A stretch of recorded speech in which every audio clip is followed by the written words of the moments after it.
नमस्कार विद्यार्थी मित्रांनो, एज्युकेशनल स्टडी या यूट्यूब चॅनेलवर आपले स्वागत.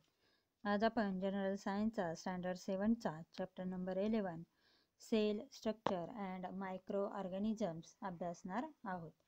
सेल स्ट्रक्चर म्हणजेच पेशी रचना अँड मायक्रो ऑर्गॅनिझम म्हणजेच सूक्ष्म जीव म्हणजेच पेशी रचना आणि सूक्ष्मजीव. या प्रकरणाला सुरुवात करण्यापूर्वी या चॅनेलला जर तुम्ही नवीन असाल तर चॅनेलला सबस्क्राईब करा व बेल आयकॉन प्रेस करा, म्हणजेच अशाच प्रकारचे नवनवीन शैक्षणिक व्हिडिओ तुम्हाला मिळतील. आणि व्हिडिओ आवडल्यास व्हिडिओला लाईक करा आणि आपल्या मित्रमैत्रिणींमध्ये शेअर करा. चला तर आपण सुरू करूयात chapter number 11 cell structure and microorganism पेशी रचना आणि सूक्ष्मजीव. सेल्युलर स्ट्रक्चर म्हणजे पेशीमय रचना. लिव्हिंग ऑर्गॅनिझमचं एक सर्वात महत्त्वाचं लक्षण म्हणून सेल स्ट्रक्चर ओळखलं जातं. There are 8 characteristics of living organism म्हणजेच लिव्हिंग ऑर्गॅनिझमचे 8 लक्षणं आपण स्टँडर्ड 6मध्ये अभ्यासली. त्यामध्ये आपण ग्रोथ म्हणजेच वाढ, त्यानंतर मुवमेंट हालचाल, रिस्पॉन्सिव्हनेस टू स्टिम्युली म्हणजेच चेतना क्षमता किंवा चेतनेला प्रतिसाद देण्याची क्षमता, त्यानंतर रेस्पिरेशन म्हणजेच श्वसन, त्यानंतर रिप्रोडक्शन म्हणजेच प्रजनन, त्यानंतर एक्सक्रीशन म्हणजे उत्सर्जन आणि सर्वात शेवटचं लक्षण आहे डेथ म्हणजेच मृत्यू. ही सर्व सजीवांची लक्षणं किंवा नॉन लिव्हिंग थिंगचे कॅरेक्टरिस्टिक्स म्हणून ओळखले जातात. त्यामध्ये आपण सेल्युलर स्ट्रक्चर म्हणजे सेल स्ट्रक्चर या ठिकाणी अभ्यासणार आहोत. या ठिकाणी फर्स्ट पॉइंट आहे आपला let's recall. What is the name of the minute components of which body of living organism is made. म्हणजेच काय तर असा कोणता घटक की जो अतिशय लहान असतो आणि त्यापासून लिव्हिंग ऑर्गॅनिझम्स हा किंवा लिव्हिंग ऑर्गॅनिझमचं शरीर त्या ठिकाणी बनलेलं असतं. तर ह्या प्रश्नाचं उत्तर आहे सेल. म्हणजेच सेल हा जो कॉम्पोनंट आहे या कॉम्पोनंटमुळे या ठिकाणी लिव्हिंग ऑर्गॅनिझमचं शरीर तयार झालेलं असतं. Is the number of these smallest unit the same in the bodies of all living organism. म्हणजे सर्व जे लिव्हिंग ऑर्गॅनिझम्स आहेत त्यांच्यामध्ये ही जी संख्या आहे सेलची संख्या ही सारखीच आहे का. तर नो, या प्रश्नाचं उत्तर आहे नो. काही सजीव हे युनिसेल्युलर आहेत तर काही सजीव हे मल्टीसेल्युलर आहेत. युनिसेल्युलर म्हणजेच एकपेशीय, म्हणजे ज्या सजीवाचं शरीर एकाच पेशीने बनलेलं असतं त्याला एकपेशीय सजीव असं म्हणतात. मग युनिसेल्युलर ऑर्गॅनिझमचे एक्झाम्पल आपल्याला अमिबा, पॅरामोशियम अशी आपल्याला सांगता येतील. त्यानंतर मल्टी सेल्युलर ऑर्गॅनिझम म्हणजे बहुपेशीय सजीव. मग हे जे बहुपेशीय सजीव आहेत त्यांचे शरीर हे अनेक पेशींनी बनलेले असते आणि म्हणून त्यांना बहुपेशीय सजीव असं म्हणतात. The body of multicellular organism is made of many cells. याचे एक्झाम्पल्स घ्यायचे म्हटले तर ह्युमन बीइंग्स, कॅट, डॉग हे सगळे मल्टीसेल्युलर ऑर्गॅनिझम्स आहेत. सेकंड पॉइंट आहे आपला सेल. सेल म्हणजेच पेशी. या पेशीची व्याख्या आपण या ठिकाणी आता पाहणार आहोत. We have learned that cellular organization is the primary characteristics of living organisms. म्हणजेच पेशीय संघटन, सेल्युलर ऑर्गनायझेशन म्हणजेच काय पेशीय संघटन इज द प्रायमरी कॅरेक्टरिस्टिक्स म्हणजे हे एक मूलभूत लक्षण आहे ऑफ ऑल लिव्हिंग ऑर्गॅनिझम. मग अशी सांगितल्याप्रमाणे सेल्युलर स्ट्रक्चर हे सजीवाचं सर्वात महत्त्वाचं लक्षण आहे. The cell is the fundamental structural and functional unit of living organism. या ठिकाणी सेलची व्याख्या आपल्याला दिलेली आहे. Cell is the fundamental, fundamental म्हणजे पायाभूत, त्यानंतर स्ट्रक्चरल म्हणजेच रचनात्मक अँड फंक्शनल म्हणजेच कार्यात्मक युनिट म्हणजे एकक. म्हणजे पेशी हे पायाभूत, रचनात्मक आणि कार्यात्मक एकक आहे. कशाचं? Of living organism. म्हणजे सजीवाचं पेशी हे रचनात्मक, पायाभूत आणि कार्यात्मक एकक आहे. आता या ठिकाणी आपल्याला फ्लो चार्ट दिलेला आहे. या ठिकाणी या चार्टमध्ये आपल्याला सेकंड बॉक्समध्ये आपल्याला वर्ड दिलेला आहे, थर्ड बॉक्समध्ये आपल्याला सेंटेन्स दिलेला आहे, त्यानंतर फोर्थ आपल्याला एम्प्टी ठेवलेला आहे, त्यानंतर नेक्स्टमध्ये चॅप्टर आणि नेक्स्टमध्ये बुक या ठिकाणी दिलेला आहे. या ठिकाणी फर्स्ट बॉक्स जो आहे तो एम्प्टी दिलेला आहे. मग आता वर्ड हा कशापासून तयार झालेला असतो? तर वर्ड म्हणजे शब्द हा कशापासून तयार होतो? अक्षरापासून. म्हणजेच या ठिकाणी काय येणार आहे? लेटर. त्यानंतर वर्ड पासून काय तयार झालेलं आहे? सेंटेन्स. म्हणजे अनेक शब्द एकत्रित येऊन वाक्य तयार होतं. त्यानंतर सेंटेन्स पासून काय तयार होतो? पॅरेग्राफ. म्हणजेच या ठिकाणी एक पॅरेग्राफ या ठिकाणी तयार होत असतो किंवा एक समास या ठिकाणी तयार होतो.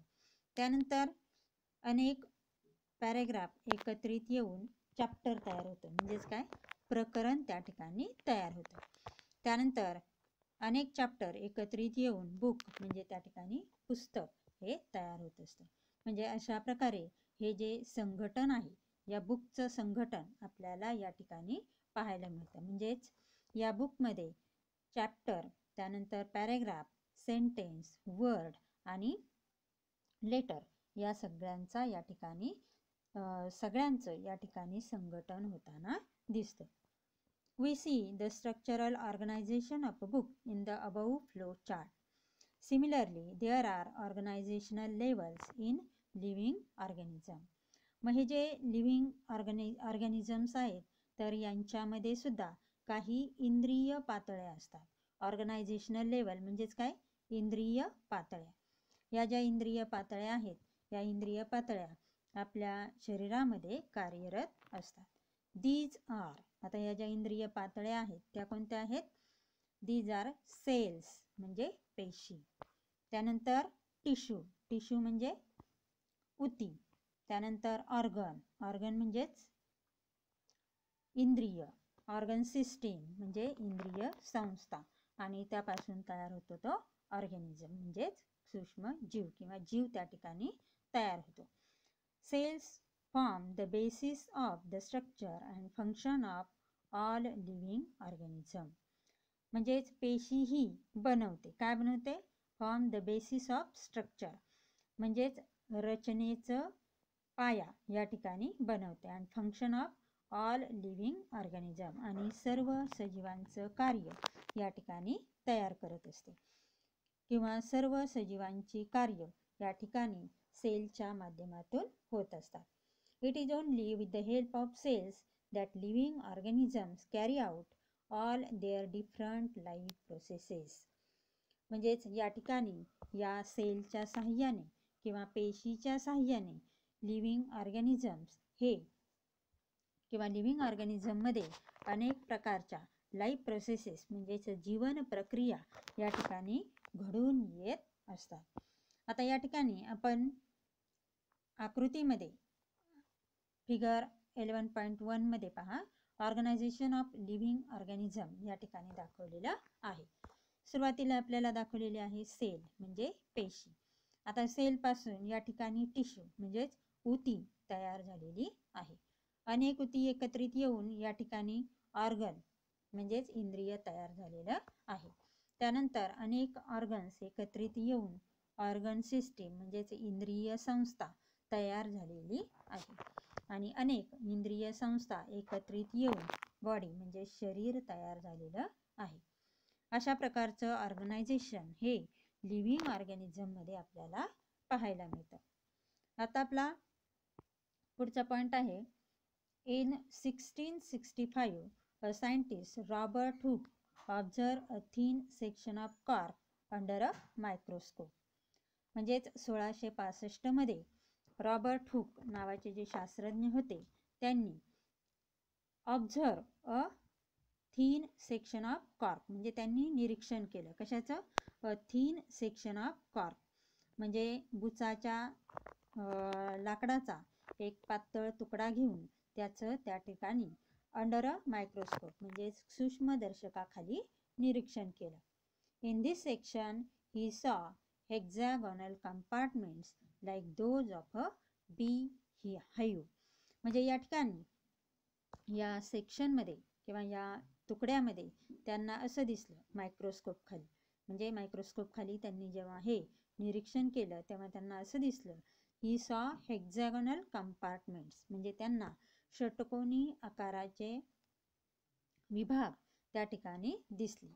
Like those of a beehive, म्हणजेच बी हाईव म्हणजेच काय तर कंपार्टमेंट म्हणजे विभाग, हेक्झॅगोनल म्हणजे षटकोनी, आणि बी हाईव म्हणजे मधमाशांचं पोळ, म्हणजे मधमाशांचे पोळे जे आहे तर त्याच्या आकाराच्या ज्या कंपार्टमेंट्स आहेत किंवा जे विभाग आहेत त्याप्रमाणे किंवा मधमाशांच्या पोळ्याप्रमाणे या सेक्शनची रचना त्यांना सूक्ष्मदर्शकाखाली दिसली. ही नेम्ड दोज कंपार्टमेंट्स सेल, आणि या प्रत्येकाला त्याने सेल असं नाव दिलं. म्हणजेच या सर्व जे कंपार्टमेंट आहेत त्यांना सेल्स म्हणजेच पेशी असं नाव दिलं. This term is derived from a Latin word cella, म्हणजेच हा जो वर्ड आहे सेला हा या ठिकाणी लॅटिन वर्ड आहे आणि त्याच्यापासून त्यांनी सेल हे नाव दिलं. सेला विच मीन्स स्मॉल रूम, सेला म्हणजेच एक लहानशी खोली, म्हणजेच त्यांनी या कंपार्टमेंटला सेल असं या ठिकाणी नाव दिलं. In 1838 the two scientist M J. Schleiden and Theodor Schwann formulated a theory about cellular structure, म्हणजेच पेशी रचनेविषयी 1838 मध्ये दोन शास्त्रज्ञांनी स्वतःचा फॉर्म्युला किंवा स्वतःची थिअरी किंवा सिद्धांत त्यांनी त्या ठिकाणी मांडला. ते दोन सायंटिस्ट कोण होते, एम.जे. श्लायडेन आणि दुसरा होता थिओडोर श्वान. हे जे दोन शास्त्रज्ञ आहेत यांनी स्वतःचा सिद्धांत त्या ठिकाणी मांडला.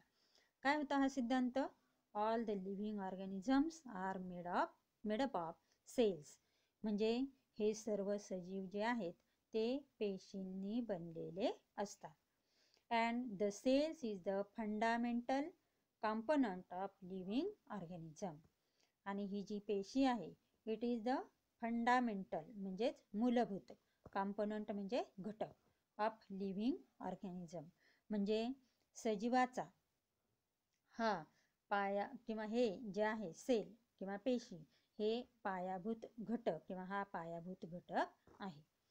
In 1885 Rudolf Virchow stated that all cells are formed from pre-existing cells, म्हणजेच रुडॉल्फ विरशॉ यांनी काय सांगितलं, ऑल सेल्स आर फॉर्म्ड म्हणजे सर्व पेशी या तयार झालेल्या असतात, from pre existing cell, pre existing cells म्हणजेच पूर्वी अस्तित्वात असलेल्या पेशी, म्हणजे या सर्व पेशी पूर्वी अस्तित्वात असलेल्या पेशींपासून तयार झालेल्या आहेत असं रुडॉल्फ विरशॉ या शास्त्रज्ञांनी सांगितलेलं आहे. म्हणजेच दोन scientist MJ.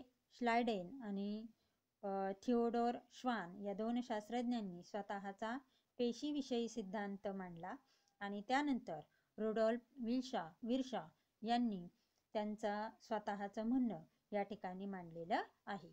All cells are form from pre existing cell म्हणजे पूर्वी अस्तित्वात असलेल्या पेशींपासून या पेशी तयार झालेल्या आहेत. ठीक आहे विद्यार्थी मित्रांनो, या ठिकाणी आपण थांबूयात. या प्रकरणाचा सेकंड पार्ट आपण पुढील तासाला अभ्यासणार आहोत.